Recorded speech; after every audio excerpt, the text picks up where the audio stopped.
and help save lives of people who had blood disorders. So blood disorders could be genetic blood disorders like thalassemia or sickle cell anemia, or they could be various types of blood cancers.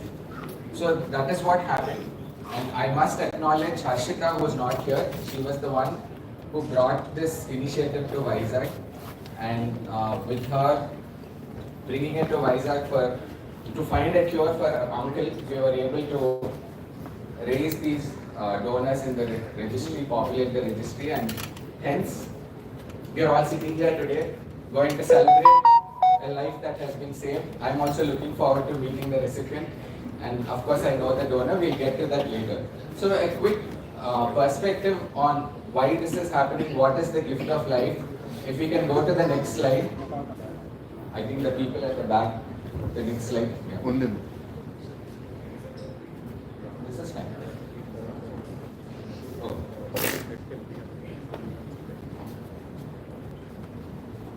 Okay, I'm here in a medical college. Everyone has access to the internet, and I was wondering how to bring context to things.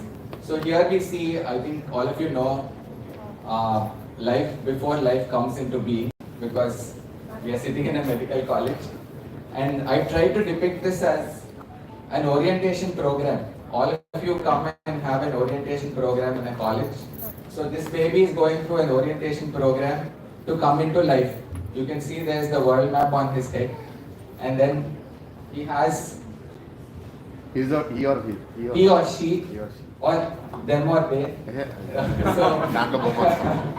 So they have these resources. I think we'll just simplify it. I know there are so many resources in the world, and we can go on talking about it. But let's, for the context of this scenario, let's look at people, money, and time. So these are perhaps what this baby is expecting to see as they come into life. Can we go to the next slide, please? The next slide.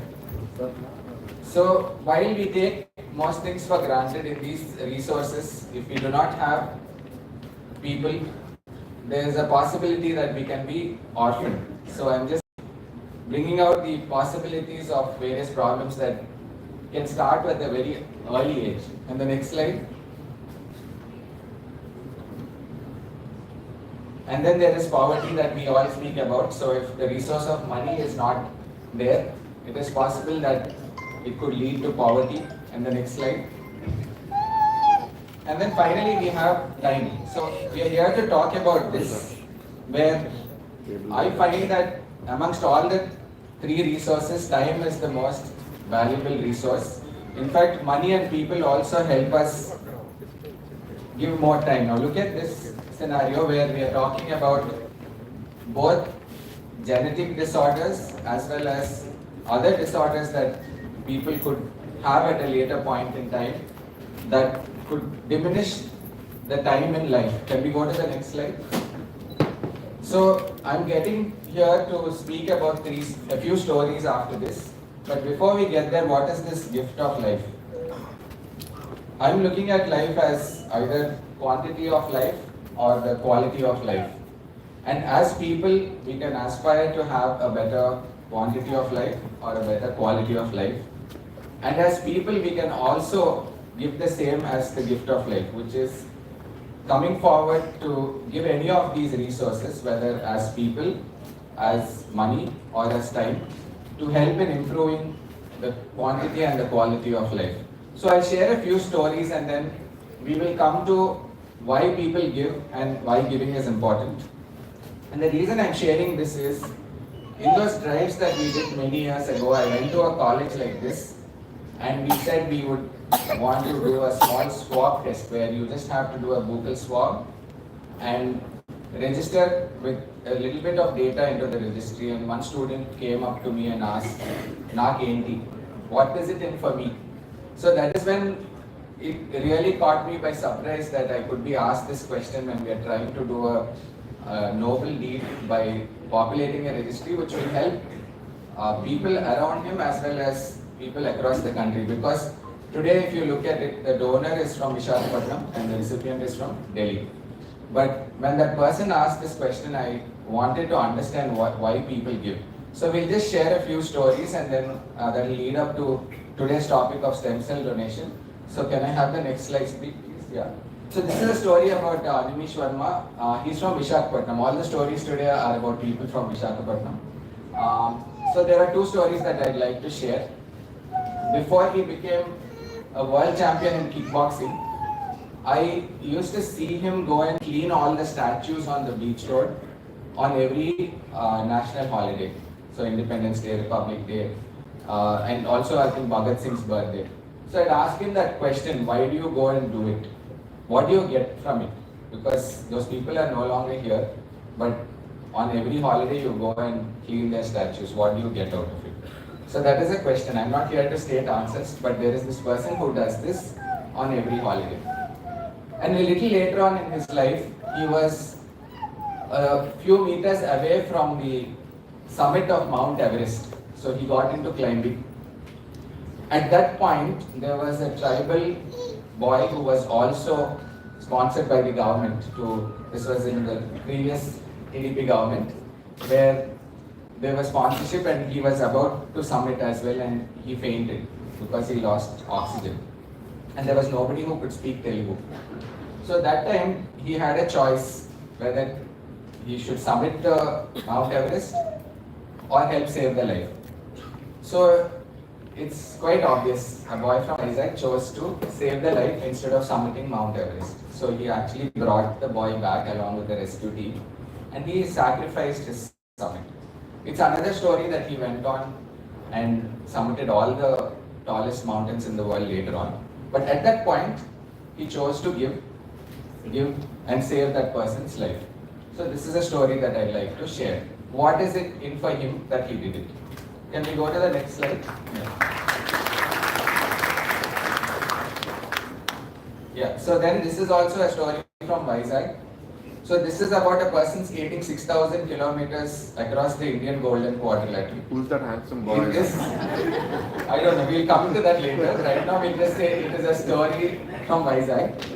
So this person skated 6,000 kilometers and the cause was to help educate underprivileged girl children. So the target was 25,000 girl children to go to school and also to talk about safe touch and unsafe touch amongst children, because the rate of abuse in India is quite high. As the stats go, they say every 5 minutes there is a child being abused.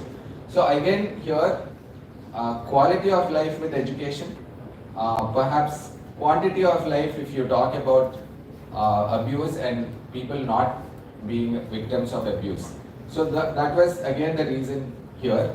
So in fact on one day when the going got difficult, when the skating was with one leg, the thought was about bringing light to a girl child, and with the other leg at 9 o'clock in the night, the light was about bringing some safety or awareness to people who are victims of abuse and the caregivers, of course. So this is one more story which is in Vizag. Can we go to the next one?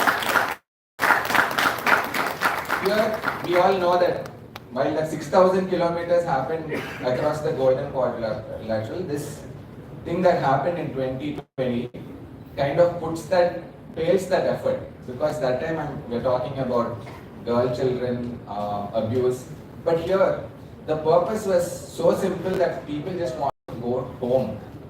What can be a greater purpose than just saying that I'm going to walk 3,000 kilometers just to go home? This happened in our country, and during that time a lot of people from Vizag, I said these are stories about Vizag, came together and gave them food, first aid, helped them get on trucks with some money, all of this, and they helped them get home. And this was during the peak of COVID.